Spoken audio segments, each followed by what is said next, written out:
உங்களுடன் ஸ்டாலின் அப்படின்ட்டு. இதுக்கு முன்னாடி யாருடன் இருந்தார் ஸ்டாலின்? ஜாஃபர் சாதிக்குடன் போதை மருந்து விற்பனை செய்து கொண்டிருந்தாரா, அல்லது ஞானசேகரனுடன் கும்மி அடித்துக் கொண்டிருந்தார்?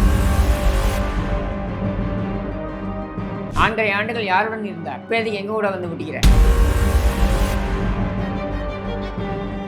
உங்களுடன் தத்தின்னு வையே, உங்களுடன் திருட்டு பயல்னு வையே, உங்களுடன் தரித்திரம்னு வையே, உங்களுடன் காமராஜரை பற்றி பேச வேண்டும் என்றால் இந்த அடிப்படை இல்லாத நிலையில அடிப்படையை வழங்கினார் அப்படின்றத நம்ம சொல்லலாம். சரியா? இது காமராஜர் யாரு? நம்ம கருணாநிதி.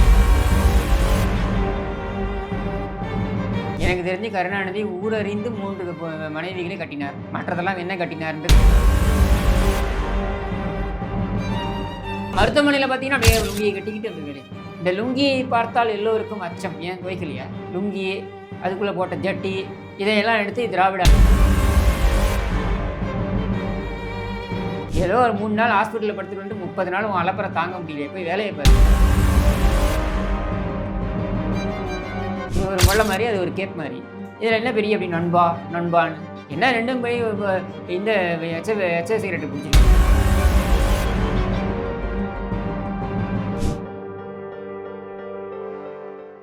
டேக் ஒன் நேயர்களுக்கு வணக்கம். இன்று நம்முடன் சமகால அரசியல் பேச இருப்பவர் பிரபல அரசியல் விமர்சகர் கிஷோர் கே சுவாமி அவர்கள். வணக்கம் சார். வணக்கம் சார். ரீசெண்டாக வந்து சிஎம் ஸ்டாலின் அவர்கள் மக்களுடன் ஸ்டாலின், உங்களுடன் ஸ்டாலின், இப்போ வந்து மக்கள் நலம் தேடி ஸ்டாலின்ங்கிற நிறைய திட்டங்களில் ஸ்டாலின்ங்கிற பேர் இடம்பெற்றிருக்கு. அதில் வந்து அதிமுக நிர்வாகி வந்து போட்ட கம்ப்ளைண்ட்டில் வந்து அரசு திட்டங்களுக்கு முதல்வர் பெயரோ படமோ வைக்கக்கூடாதுன்னு சொல்லியிருக்காங்க. அது தடையும் பண்ணியிருக்காங்க. ஆனால் அதையும் மீறி இன்னைக்கு வந்து ஸ்டாலின் அவர்கள் மக்கள் நலம் தேடி ஸ்டாலின்ங்கிற திட்டத்தை வந்து சொல்கிறேனே. நீங்கள் உங்களுடன் ஸ்டாலின் அப்படின்ட்டு. இதுக்கு முன்னாடி யாருடன் இருந்தார் ஸ்டாலின்? ஜாஃபர் சாதிக்குடன் போதை மருந்து விற்பனை செய்து கொண்டிருந்தாரா, அல்லது ஞானசேகரனுடன் கும்மி அடித்துக் கொண்டிருந்தாரா, மாசு சாருடைய உற்ற நண்பர் ஞானசேகரனுடன் கும்மி அடித்துக் கொண்டிருந்தாரா அண்ணா பல்கலைக்கழகத்தில், அல்லது இவர் பேர்னா மணல் கொள்ளையர்களுடன் 11 மணிக்கு வாக்கு எண்ணிக்கை முடிந்தால் 11:05க்கு மணல் எல்லாம் உத்தரவாதம் கொடுத்தாரே நம்ம 10 ரூபா பாலாஜி, அவருடன் இருந்தாரா? யாருடன் இருந்தார் ஸ்டாலின்? 4.5 ஆண்டுகள் யாருடன் இருந்தார்? இப்போ எதுக்கு எங்கள் கூட வந்து விட்டிக்கிற? உன்னை யார் கூப்பிட்டது? சரியா? இப்போ இதில் என்னென்னா, ஸ்டாலின்ங்கிற பெயரை வைக்கக்கூடாது. உயிருடன் வாழக்கூடிய ஒரு தலைவருடைய பெயரை ஒரு திட்டத்திற்கு எப்படி வைப்பீங்க நீங்கள் அப்படின்றது கேள்வி. இதுக்கு திமுக வந்து இதுக்கு முன்னாடி அம்மா கிரைண்டர், அம்மா மிக்சி, அம்மா லேப்டாப், அவங்க புகைப்படம் பொறிக்கப்பட்ட வடிவில் தான் வழங்கப்பட்டது. முதலமைச்சருடைய புகைப்படத்தை பொறிப்பதை யாரும் கேள்வி கேட்க முடியாது. சரியா? அம்மான்றது பொது பெயர். நீ வையே, உங்களுடன் தத்தின்னு வையே, உங்களுடன் திருட்டு பயல்னு வையே, உங்களுடன் தரித்திரம்னு வையே, உங்களுடன் டோப்பான்னு வையே, உங்களுடன் காலி பெருங்காய டப்பான்னு வையே. நாங்கள் யாரும் இல்லை தப்பு சொல்லி, நீ பொது பெயரை வை, நாங்கள் கேள்வி கேட்கப்படுறது இல்லையே. அது என்ன ஸ்டாலின்? ஏன் கருணாநிதி பேரை வையி, உங்கள் அப்பன் தானே. கருணாநிதி பேரை வையி, யார் வேண்டான்னது? இல்லை பொது பெயரை வையி. நான் தான் சொல்லிட்டேனே, இவ்வளோ சொல்லிட்டேனே, இன்னும் வேணால் நிறைய தரேன். உங்களுடன் தத்தி, உங்களுடன் காலி பெருங்காய டப்பா, உங்களுடன் தரித்திரம், உங்களுடன் திருட்டு பயல், இல்லை எப்படி வெய்ய, யார் வேண்டான்னது? சார், ரீசெண்டாக வந்து கருப்பழனியப்பர் வந்து ஒரு ஸ்கூல் ஃபங்க்ஷன் மீட்டிங்கில் என்ன சொன்னார்னா வந்து அப்துல் கலாம் வந்து நிறைய ஸ்டூடெண்ட்ஸை பார்ப்பார், ஆனால் வந்து ப்ரைவேட் ஸ்கூல் ஸ்டூடெண்ட்ஸ் தான் பார்ப்பாரு. நான் வந்து கவர்மெண்ட் ஸ்கூல் ஸ்டூடெண்ட் தான் பார்ப்பேன். நான் வரதா இருந்தால் அந்த அரசியல் கட்டமைப்பு அன்னைக்கு வந்து பள்ளி நிர்வாகம் கருப்பழனியப்பன் சரி நிறைய விஷயங்கள் சொன்னார். அதாவது அவர் ஸ்கூலுக்கு வரதா இருந்தால் அன்னைக்கு வந்து ஐஏஎஸ்லேருந்து அன்னைக்கு விஓலேருந்து எல்லாம் வருவாங்களா, ஸ்கூல் பணிகள்லாம் நல்லபடியாக நடைபெறணும்னு சொன்னார்.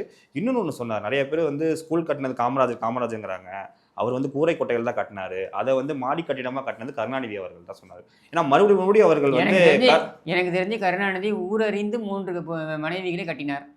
சரியா? மற்றதெல்லாம் என்ன கட்டினார்ன்றது எனக்கு தெரியாது, அது திரைமறைவில் நடந்திருக்கலாம். ஆனால் இது கட்டினார், என்னால் அதிகாரப்பூர்வமாக சொல்ல முடியும். அடுத்தது, நீங்கள் காமராஜரை பற்றி பேச வேண்டும் என்றால் இந்த அடிப்படை இல்லாத நிலையில் அடிப்படையை வழங்கினார் அப்படின்றத நம்ம சொல்லலாம். சரியா?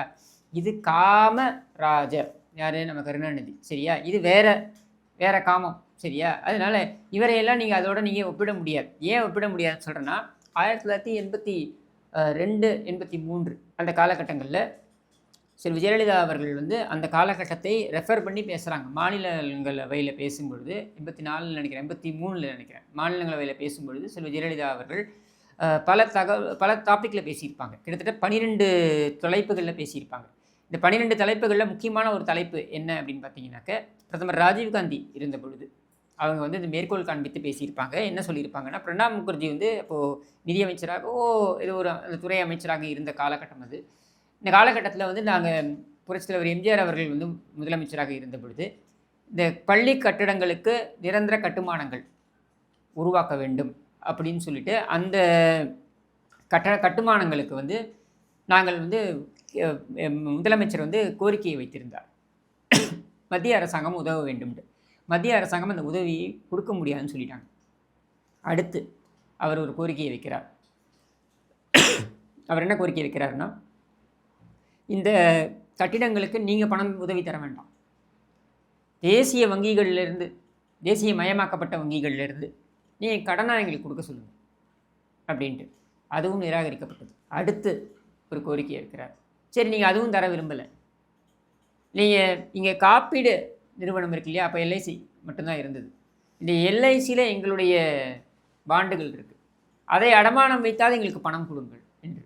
அதுவும் நிராகரிக்கப்பட்டது. இப்படி அனைத்தும் நிராகரிக்கப்பட்ட நிலையில் கிட்டத்தட்ட 15,700 சொச்சம் பள்ளிகள் நீங்கள் பார்த்தீங்கன்னாக்க நிரந்தர கட்டுமானங்கள் மாநில நிதியிலிருந்தே கட்டி முடிக்கப்பட்டது, நீங்கள் எதுவுமே கொடுக்கவில்லை என்று பதிவு செய்கிறார் செல்வி ஜெயலலிதா. நீங்கள் ராஜ்யசபாவில் மாநிலங்களவையில் பதிவு செய்கிறார். தேதி வாரியாக என்னால் கொடுக்க முடியும், எண்ணிக்கை வாரியாக கருணாநிதி எங்கெல்லாம் கட்டினார் என்பதனை, எதையெல்லாம் கட்டினார் இல்லை எங்கெல்லாம் கட்டினார் என்பதனை எனக்கு தேதி வாரியாக கருப்பழனியப்பனை கொடுக்க சொல்லுங்கள். சும்மா வாய்க்கு வந்தது பேச வேண்டியது. கருணாநிதி அதுக்கப்புறம் தான் டாக்டரே வந்தாங்கன்ட்டு. ஏன்னா அதுக்கு முன்னாடி இருந்தவங்கெல்லாம் வியாதி வந்தபோது மருத்துவ குணமே அடையாத மாதிரியும், இந்த கருணாநிதி வந்ததுக்கப்புறம் தான் எல்லாம் இதுவான மாதிரியும், இவங்க கொடுக்குற பில்டப் இப்படிலாம் தான் இருக்கும். சரியா, நாம் கேட்குற தேதி வாரியாக கொடு, நீ எண்ணிக்கை வாரியாக கொடு, நாங்களும் பதில் சொல்கிறோம். கல்வி புரட்சி யார் செய்தது, கலவியல் புரட்சி யார் செய்தது, ரெண்டுத்தையும் பார்ப்போம். இந்த கல்வி புரட்சியை பார்க்கலாம், கலவி புரட்சியவும் பார்ப்பான். அதுதான் கருணாநிதி. கலவியில் வேண்டுமானாலும் புரட்சி செய்திருக்கலாம், கல்வியில் புரட்சி செய்தது காமராஜர், அதுக்கப்புறம் புரட்சி தலைவர். கருணாநிதி கிடையாது. சார், நீங்கள் இதுக்கு முன்னாடி ஒரு நேர்காணலில் வந்து முத்து மறைவுக்கு வந்து ஸ்டாலின் வீட்டுக்கு போன வந்து ஒரு மரியாதை நிமித்தம் அது பேசிக் ஹியூமன் பீயிங் சொன்னீங்க. பட் ஆனால் அந்த மீட்டிங்க்கு அப்புறம் வெளியே வந்ததுக்கப்புறம் நாம் தமிழ் கட்சியினர் குறிப்பாக தமிழக வெற்றி கழகத்தை வந்து இறங்கி அடிக்கிற மாதிரி இருக்குது. அவர் வந்து போருங்கிறது வந்து ரசிகை கூட்டத்துக்கும் கொள்கை கூட்டத்துக்குங்கிறாரு. இது திமுகவோட அஜெண்டா, திமுக எதிர்ப்பிலேருந்து சீமான் வந்து விலகுகிறார் அப்படிங்கிற மாதிரி சொல்கிறாங்க. இது எந்த வகையில்? ஏன் திமுக எதிர்க்க மாட்டேன்ட்டாரா? திமுகவை எதிர்க்க மாட்டேன்னு சொல்லலையே. சரியா, முத்து செத்து போயிட்டார், அவருக்காக போனார். இப்போ நேற்று கூட பார்த்தீங்கன்னா வேறு யார், நம்ம பன்னீர்செல்வம் போயிருப்பார். எனக்கு தெரிஞ்சு உலக வரலாறுலேயே ஒருத்தர் இறந்து போனார்னு துக்கம் விசாரிப்பதற்கு பழக்கூடையோடு போனவர் வந்து பன்னீர்செல்வமாக தான் இருக்க முடியும். சரியா, அது மாதிரி போனார். இப்படியும் சில ஜீவன்கள் இருக்குது, என்ன பண்ணுறது, கஷ்ட ஜீவனம் தான், அதனால் அதை நம்ம ஏற்றுட்டு போவோம்.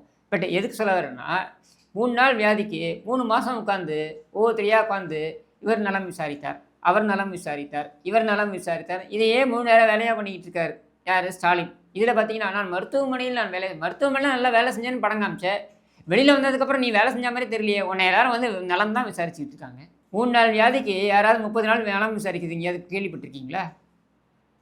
இது அரசியலுக்கான ஒரு ஸ்டாண்டாக என்ன கர்மமோ. நம்ம முதலமைச்சர் வேலை செய்யலை, அவங்க மருத்துவமனையில் பார்த்தீங்கன்னா அப்படியே லுங்கியை கட்டிக்கிட்டு அப்படி வேலை செஞ்சாங்க. இந்த லுங்கியை பார்த்தால் எல்லோருக்கும் அச்சம், ஏன் துவைக்கலையா? அதான் ஏன் துவைக்கலையா? அவனுக்கிட்ட வர முடியாதா? லுங்கி, அதுக்குள்ளே போட்ட ஜட்டி, இதையெல்லாம் எடுத்து திராவிட அடையாளங்கள் அப்படின்னு இவங்க காமிச்சிப்பான். சரியா, இது ஒரு அந்த ஜட்டியும் திருட்டு ஜட்டியாக இருக்கும், அந்த லுங்கியும் திருட்டு லுங்கியாக இருக்கும், அது வேறு விஷயம். சரியா, ஆனால் இதெல்லாம் திராவிட அடையாளங்கள் அப்படின்னு இப்படியே பில்டப்லேயே காலத்தை ஓட்டுறது தான் இவங்க வேலை. சரியா, வெளியில் வந்து இது ஸ்டாலின் என்ன செய்தார் சொல்லுங்கள். இது இவங்க அப்பங்காலத்துலேயும் பண்ணுறதுங்க. எவனாவது முதுகு தண்டு ஆப்ரேஷன் பண்ணிட்டு குப்புறப்படுப்பானா? நீங்கள் அதை பார்த்துருக்கீங்களா? அந்த மாதிரி இதெல்லாம் வந்து கருணாநிதி காலத்துலேயே நம்ம பார்த்துட்டோங்க. ஸோ பட் இருந்தாலும் அவருக்கு ஆதரவு பெருகிற மாதிரி ஒரு விசாரிச்சிருக்காங்க, மருத்துவர் ஐயா விசாரிச்சிருக்காங்க. பார்த்தீங்களா இல்லையா? மருத்துவர் ராமதாஸ் விசாரிச்சாருன்னு ஃபோன் போட்டு விசாரிச்சிருக்காரு. ஐயோ பாவம், ஏதோ உனக்கு ஏதோ பிரச்சனை போல இருக்கே, என்ன பாவம் பிரச்சனை அப்படின்னு கேட்டிருப்பாரு. ஒரு முதலமைச்சர் உடம்பு சரியில்லை, யாருமே கேட்பாங்க. அப்படி கேட்டிருக்காரு. உடனே தொலைபேசியில் தொடர்பு கொண்டு நலம் விசாரித்தார், தலைப்புச் செய்தி. சரி, அது தலைப்புச் செய்தி. அடுத்தது அவர்கிட்ட போய் மைக்கி நீட்டுறான். யார்? இந்த சன் டிவி வெக்கமானமே கிடையாது. ஆக மைக்கி நீட்டுறான். ரெண்டும் அந்த வீடியோ கிளிப்பிங்கும் போட்டு காமிங்க. உங்களுடன் எப்பொழுதும் இருப்போம் என்று நீங்கள் சொன்னீர்களாமே அப்படின்ட்டு. அந்த ஹாஸ்பிட்டலில் இருக்கும்போது துர்காவே கூட இல்லை. இதில் அவங்க எப்பொழுதும் இருப்போம் இவருடன் அப்படின்னு அவர் மருத்துவர் ராமதாஸ் சொன்னாராம். நான் சொல்லலை, நீ தான் சொல்கிற அப்படின்னாரு அவர். அப்போ கூட அசிங்கமே வெக்கமே இல்லை. அடுத்த கேள்விக்கு தாவறான். அப்படி 1000 முறை சொல்வேன், நான் சொல்லலை, நீ தான் சொல்கிற, நீ தான் சொல்கிற, நீ தான் சொல்கிறேன்றாரு. இல்லை, இதுக்கு மேலே என்ன சொல்ல முடியும் இவங்கள? இவர் திராவிட புலாசுலாக்கி ஸ்டாலின். இல்லை, நான் நிற்கிறேன் நிற்கிறேன் நிற்கிறேன் அப்படின்னு இந்த பாதராத்தில் இவர் கத்துவார், இந்த ராஜேந்திரனா, இவர் நடிகர் கஜேந்திரன் கத்துவார் தெரியுமா, அதுதான் ஸ்டாலின். சரியா? ஏதோ ஒரு 3 நாள் ஹாஸ்பிட்டலில் படுத்துட்டு வந்துட்டு 30 நாள் உன் அலப்பறை தாங்க முடியலையே, போய் வேலையை பார்ப்போ அப்படின்றத நாம சொல்ல வேண்டியது. சார் வந்து சமீபத்தில் நடந்த ஒரு பள்ளி ஃபங்க்ஷனில் வந்து துணை முதல்வர் என்ன சொல்கிறாருன்னா வந்து, அதாவது சுதந்திரத்துக்கு பிறகு வந்து தமிழ்நாட்டு ஆட்சி காலத்திலே அன்பில் மகேஷ் வந்து பள்ளி கல்வித்துறையாக பொறுப்பேற்றதுக்கு அப்புறம் தான் பள்ளி கல்வித்துறையிலே வந்து பொற்காலமாக திகழுதுன்னு சொல்லியிருக்காரு. யாருக்கு பொற்காலம்? கஞ்சா விற்கிறவனுக்கு, கஞ்சா சாக்லேட் விற்கிறவனுக்கு பொற்காலம், போதை மருந்து வேறு விதத்தில் விற்கிறவனுக்கு பொற்காலம், இதெல்லாம் விற்கிறவனுக்கு பொற்காலம். கூல் லிப் விற்கிறவனுக்கு பொற்காலம், மற்ற வேறவனுக்கு பொற்காலம். அவன் கல்வி அமைச்சர் இல்லைங்க, அவன் பாபா மர்கையா. உங்களுக்கு புரிய மாட்டேங்குது. நான் தான் ஏற்கனவே சொல்லிருக்கேன், இந்த நாயகன் படத்தில் ஒரு பாபா மர்கையான ஒரு கேரக்டர் வரும் தெரியுமா, அதுதான் அந்த அன்பில் மகேஷ். இல்லை, அவன் வந்து அவங்க அப்பாவுக்கும் அவங்களுடைய தாத்தாவுக்கும் செய்த இந்த குடும்பம் செய்த துரோகங்கள் எல்லாம் அவன் மறந்தா மாதிரி தெரியல. அவன் பழிவாங்கத்துக்கே வந்திருக்கான். அதனால தான் அவன் பிரித்து கூட்டு பண்ணிட்டான். இந்த செனட் ஆஃப் ரோட்லேருந்து பிரித்து கூட்டு வந்து குறிஞ்சியில் உட்கார வச்சிருக்கானே இந்த உதவாநிதியை. எதுக்கு? தான் வீட்டுக்கு பக்கத்து வீட்டிலே உட்கார வச்சிருக்கானே எதுக்கு? அங்கே தான் நீங்கள் பாபா மர்கியாவை புரிஞ்சுக்கணும். கூட இருந்து நான் உன்னுடன் இருந்து செய்யக்கூடிய காரியங்கள்லாம் பயங்கரமானதாக இருக்கும் அப்படின்னு சொல்கிற மாதிரி இவன் கூடயே இருந்து செய்கிற வேலையெல்லாம் அவ்வளோதான். லாலா கடை சாந்தி பாட்டுக்கு போஸ்டர் ஓட்டினவெல்லாம் ஒரு கல்வி அமைச்சரத்துக்கு பின் போட்டிங்கன்னா என்ன பெருசாக பிடிக்கிடுவான் அவன்? சார் அவர் வந்து துணை முதல்வர் உற்ற நண்பர் சார். இருந்துட்டு போட்டோம், அதை உன் வீட்டில் வச்சுக்க, உன் உற்ற நம்பர்லாம் வீட்டில் வச்சுக்க. 2 பேரும் அந்த ஜெமினி பிரதர்ஸ் மாதிரி அந்த பார்த்துக்கிங்க 2 ஜெமினி பொம்மை நிற்குமே, அந்த மாதிரி 2 பேரும் நின்று பி பி பி பின்னு வாசிங்க. யார் வேண்டான்னது? யார் வேண்டான்னது? 2 பேரும் இன்னும் பண்ணுங்க, நாங்கள் உற்ற நண்பர்கள், நாங்கள் ஜெமினி பிரதர்ஸ் காமிங்க. வேண்டாம் நாங்கள் சொல்லலையே. நீ அமைச்சர்னு வரும்பொழுது தான் உன்னுடைய தகுதி என்னன்றது நாங்கள் பார்க்குறோம். உனக்கு என்ன தகுதி இருக்குது? நீ பள்ளிக்கூடங்களில் நடக்கக்கூடிய சாதி மோதல்கள் அதிகமாக இருக்குது தென் மாவட்டங்களில், நீ என்ன பிடிங்கின? இங்கே ஒரு மத பிரச்சாரகர் சொன்னபோது மட்டும் வந்து உட்காந்துக்கிட்ட அப்படியே பெரிய பேட்டை ரவுடி மாதிரி. எல்லாமே திமுக இருக்கவங்கலாம் பேட்டை ரவுடின்றத அப்படியே வெளியில் பட்டாவரமாக காமிக்கிறான். அவன் உட்காந்துட்டு ஏரியாவில் வந்து சும்மா இருப்பலாம். என்ன உன் ஏரியா? என்ன உன் ஏரியா? என்ன நீ என்ன லோக்கல் தாதாவா உன் ஏரியான்றதுக்கு? இதே அசோக் நகர் பள்ளி தான். அதான் சொல்கிறேன்.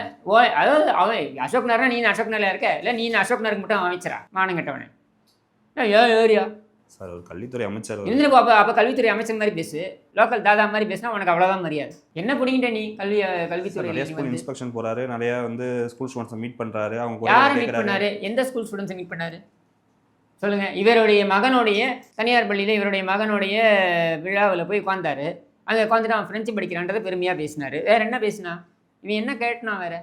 இல்லை இந்த உதவாநிதி எடுக்கிற டுபாகூர் படத்துக்கெல்லாம் போயிட்டு அந்த நிகழ்ச்சியில் போய் உட்காந்துக்கிட்டு நான் நண்பான்னு அப்படியே இவர் கோப்பெருஞ்சோழன், இவர் பிசுராந்தையா, இது ஒரு முள்ள மாதிரி, அது ஒரு கேப் மாதிரி. இதில் என்ன பெரிய அப்படி நண்பான்னு என்ன? ரெண்டும் போய் இந்த எச்ச சிகரெட்டு பிடிச்சிருக்கோம் சேர்ந்து. இதில் என்ன பெரிய நட்பு? இல்லை இந்த நட்புனால நமக்கு ஏதாவது ஒரு பைசா தம்படிக்கு பிரயோஜனம் இருக்கா இந்த மாநிலத்துக்கு? ஒன்றும் கிடையாது. இவன் ஒரு 1000 கோடி சுருட்டினா அவன்கிட்ட போய் ஒரு 5000 கோடி கொடுத்தான். இவ்வளவு தான் 2 பேரும். வேறு என்ன இருக்குது? இவனுக்கு 2 பேர்த்தோடைய அப்படியே அந்த உறவுனால தமிழ் சமூகத்துக்கு ஏதாவது மிகப்பெரிய ஒரு அளவில் அப்படியே ஒரு வளர்ச்சி நடக்க போகுதா? இல்லை இந்த மாநிலத்திற்கு பெரிய அப்படியே ஒரு வளர்ச்சி வந்துட போகுதா? ஒன்றும் கிடையாது. இவன் வந்ததுக்கு என்ன காரணம்? இவன் எவனோ ஒருத்தனுக்கு பிறந்தான். இவன் வந்ததுக்கு என்ன காரணம்? இவன் எவனோ ஒருத்தனுக்கு பிறந்தான். இந்த 2 காரணங்களுக்காக தான் இவங்க 2 பேரும் இவன் வந்து உட்காந்துருக்காங்க. அவனே சொல்கிறான், யார்? இந்த உதவாநிதியே சொல்கிறான். என்ன சொல்கிறான்? ஒரு மேடையில் ஏறி அவர் பாஸ் ஆகிட்டார், அவர் பெரிய டாக்டர் ஆகிட்டார், நான் ஃபெயில் ஆகிட்டேன், நான் துணை முதலமைச்சர் ஆகிட்டேன். இதை விட ஒரு திமுறா பேச முடியுமா? நான் எதுக்கும் விளங்கலைனாலும் கருணாநிதி குடும்பத்தில் பிறந்தால் நான் முதலமைச்சராகலாம், துணை முதலமைச்சராகலாம், நான் அமைச்சராகலாம், நான் என்ன வேண்டுமானாலும் ஆகலாம். எனக்கு போஸ்டர் அடிக்கக்கூடியவன் என் நண்பன் என்று சொல்லிக்கொண்டு அவனை கல்வி அமைச்சராக்குவேன். அதான் நான் சொல்லிட்டேனே, இந்த அமைச்சரவையை நீங்கள் எடுக்கணும்னா லாலா கடை சாந்திக்கு பாட்டுக்கு போஸ்டர் அடித்தவன் கல்வி அமைச்சர், நின்றுக்கு நான் 5 படத்துக்கு நான் 10ன்னு பேசினவன் வந்து உயர்கல்வி அமைச்சர். சரியா? இவங்கெல்லாம் வந்து நீங்கள் அப்படியே அடுக்கிட்டே போகலாம். இந்த மாதிரி ஒவ்வொருத்தனுக்கும் ஒரு அடையாளம். பேட்டை ரவுடி ஒருத்தன், அவன் பார்த்தீங்கன்னா அவன் வந்து அறநிலைத்துறை அமைச்சர். ஊரில் ஒரு உண்டியில் விட மாட்டான், அவன் அறநிலைத்துறை அமைச்சர். இப்படி ஒவ்வொருத்தனும் ஒரு ஒரு திறமையோட, இவர்களுடைய திறமை என்னன்னா ஒவ்வொருத்தரும் ஒரு ஒரு துறையிலும் திருட்டை ஒரு தொழிலாகவே குலத்தொழிலாகவே மாற்றி வைத்திருக்கக்கூடியவர்கள். இவர்கள் தான் அமைச்சருக்கு தகுதி வாய்ந்தவர்கள். அடுத்த அமைச்சராவதற்கு தகுதி வாய்ந்தவர்கள் யார் அப்படின்னா, இன்றைக்கு புழல் சிறையில் இருக்கக்கூடிய தியாகி ஞானசேகரன். செந்தில் பாலாஜி தியாகினா ஞானசேகரனும் தியாகி தான். இன்றளவு அவர் வந்து அனுதாபியாக இருக்கிறார், கட்சி அனுதாபியாக இருக்கிறார். அவர் இன்னும் கட்சி உறுப்பினராகவில்லை. ஏனென்றால் மாட்டிக்கொள்ளும்படி தவறு செய்து விட்டார். மாட்டிக்காம தவறு செய்த அந்த சார் இன்றைக்கு ஒரு மாவட்ட செயலாளராகவோ ஒரு அமைச்சராகவோ அவர் வலம் வருகிறார். ஏன்னா அவர் மாட்டிக்கல. நம்ம வந்து முதலமைச்சரே சொல்லிட்டாரு, அவர் ஒன்றும் கட்சி உறுப்பினர் இல்லை, அவர் அனுதாபி அப்படின்ட்டு. ஏன்னா அவருக்கே அவமானமாக இருக்குது. என்னடா திமுகன்னு சொல்லிட்டு மாட்டிக்கிற மாதிரி பண்ணிட்டேடா அப்படின்ட்டு. சார், சமீபத்தில் நீங்கள் இந்து அறநிலைத்துறை நியூஸ் பற்றி இப்போ சொன்னீங்க. இந்த அறநிலைத்துறை வந்து தேவையில்லைன்னு பிஜேபி ஒரு ஸ்டாண்ட் எடுக்கிறாங்க. அந்த கமிஷன் அச்சாரன்சியே தேவையில்லைன்னு. ஆனால் வந்து சேகர் பாபுவோட செயல்பாடுக்கு வந்து நிறைய கும்பாபிஷேகம், கிட்டத்தட்ட 3000 கும்பாபிஷேகம் நடத்திருக்கிறதா ஒரு டேட்டா சொல்கிறாங்க. அதில் தான் அவன் பணம் பண்ண முடியும். உங்களுக்கு அந்த குடும்பத்தை பற்றி தெரிய மாட்டேங்குது. நீங்கள் கருணாநிதியுடைய வகையறாக்களை பற்றி நீங்கள் புரிஞ்சிக்கலன்னு அர்த்தம்.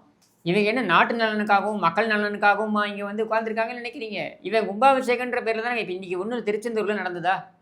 திருச்செந்தூரில் நடந்தது 800 கோடி ரூபாய் செலவுன்னு காமிப்பாங்க. இதில் எவ்வளோ இவன் திரும்பினாலும் யாருக்கு தெரியும்? ஆனால் இன்று உள்ள கோயிலுக்குள்ளே போகிறப்ப 1000 2000 வசூலிக்கப்படுதான் சார் சிறப்பு கட்டணமா? அன்அஃபிஷியலாக பண்ணுறாங்களா? அந்த ஊர் எம்எல்ஏலேருந்து எல்லாரும் இருக்க தான் செய்யுது. எல்லாருக்கும் போகுது. அங்கே இருக்கக்கூடிய எத்தனை பேருக்கும் போகுது. இதில் இந்த கட்சியும் கிடையாது, எல்லா கட்சிக்கும் இதில் உடன்பாடு இருக்குது. எல்லா கட்சியிலும் இந்த பங்கும் இருக்குது. நிறைய பேர் பக்தர்கள் வீடியோ போடுறாங்க. எல்லா கட்சியிலையுங்க இதில் வந்து இந்த கட்சி அந்த கட்சின்னு சொல்லி நம்ம வந்து திமுக மட்டும் சொல்ல வேண்டிய அவசியம் கிடையாது. இதில் எல்லா கட்சிக்கும் பங்கும் இருக்குது, ஏன்னா உடன்பாடும் இருக்குது. இதில் என்னன்னா பாரதிய ஜனதா வந்து சொல்கிறாங்க அப்படின்னா, முதல்ல அவங்க ஆளக்கூடிய மாநிலங்கள் இவங்க பெருமையாக சொல்கிறாங்க இல்லையா, 16 மாநிலங்களில் நாங்கள் ஆட்சி புரிகிறோம்னு. இந்த 16 மாநிலங்களில் எந்த மாநிலங்களில் அறநிலைத்துறை என்பதனை இவர்கள் அரசாங்கத்துடைய கட்டுப்பாட்டிலேருந்து விலக்கி இருக்கிறார்கள் சொல்ல சொல்லுங்கள். மகாராஷ்டிராவில் பண்ணாங்களா? மகாராஷ்டிராவில் பந்தர்பூர் அப்படின்ற அந்த கோவில் சம்மந்தப்பட்ட விவகாரத்தில் இதில் போயிட்டு பாஜக அரசாங்கம் நீதிமன்றத்தில் கொண்டு போயிட்டு மனு தாக்கல் செய்கிறாங்க, அஃபிடவிட் தாக்கல் செய்கிறாங்க, பிரமாண பத்திரம் தாக்கல் செய்கிறாங்க. என்னென்ன பிரமாண பத்திரம் தாக்கல் செய்கிறாங்க?